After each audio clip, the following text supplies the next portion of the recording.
Hi everybody, happy Monday. I hope you are well. I am calling, videoing, saying hello from London. No, not London, England, from an area called Medway. I'm in the city of Rochester in the county of Kent. So I don't know if that helps you, but if you know Charles Dickens, that's where Charles Dickens is from. So that's where we are.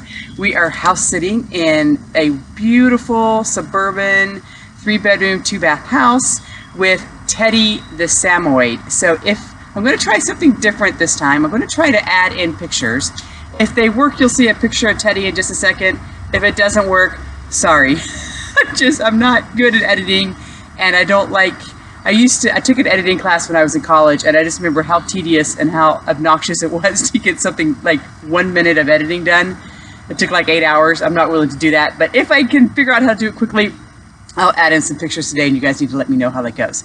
So here's our status update for the week. So last week we were in Dublin, and we dropped Kelly off for her 4-year experience at Trinity College. That was heartbreaking, but thrilling and exciting at the same time. We officially became empty nesters and officially became nomads. I kind of feel like this time from the US to Ireland was a little bit of family vacation sort of stuff, and now we are officially nomads. So while we were in Dublin, we met together with some Trinity parents and got a little happy hour going on at one of the local pubs where there were about 30 people showed up, 30 students and parents showed up. That was really great to make some connections.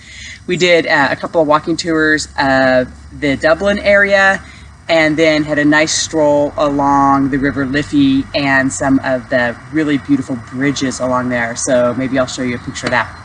Anyway, then we took a flight on Aer Lingus where we got to actually truly test out whether or not our luggage was carry-on luggage. We paid.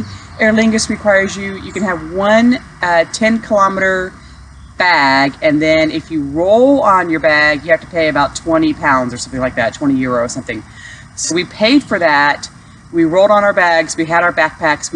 Our backpacks are probably technically overweight, but nobody weighed us anywhere. And we do think somebody did check our ticket to make sure our roll bag was paid for.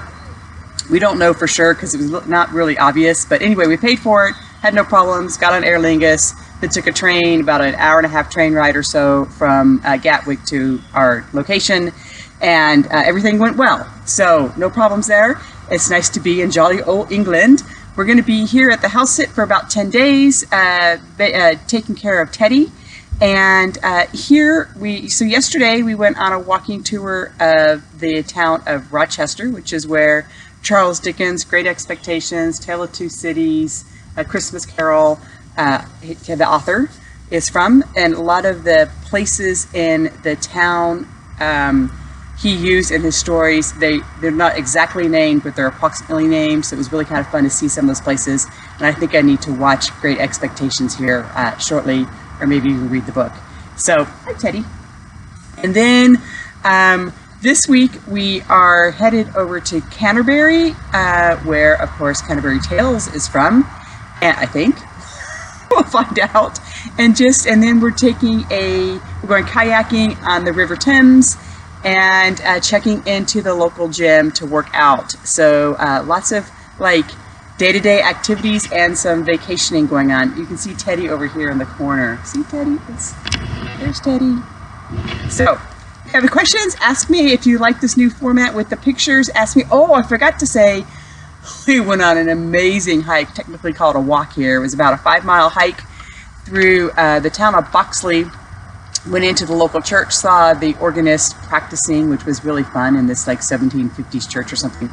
And then hiked up through the downs up to an abbey where the abbey is known because, hello Teddy. Teddy's gonna come over and say hello. Live television, what do you know? All right, we'll just flip the camera. Anyway, the monks were known for creating a false Jesus that when the pilgrims came and said hello, Jesus's eyes would roll and his hands would flap. So, and in response to the people pilgriming to him, the monks were exposed and the abbey was closed. It was kind of a sad story. But anyway, went there, and then on the hike, we saw sheep and ancient yew trees. Hopefully I'll show you some pictures.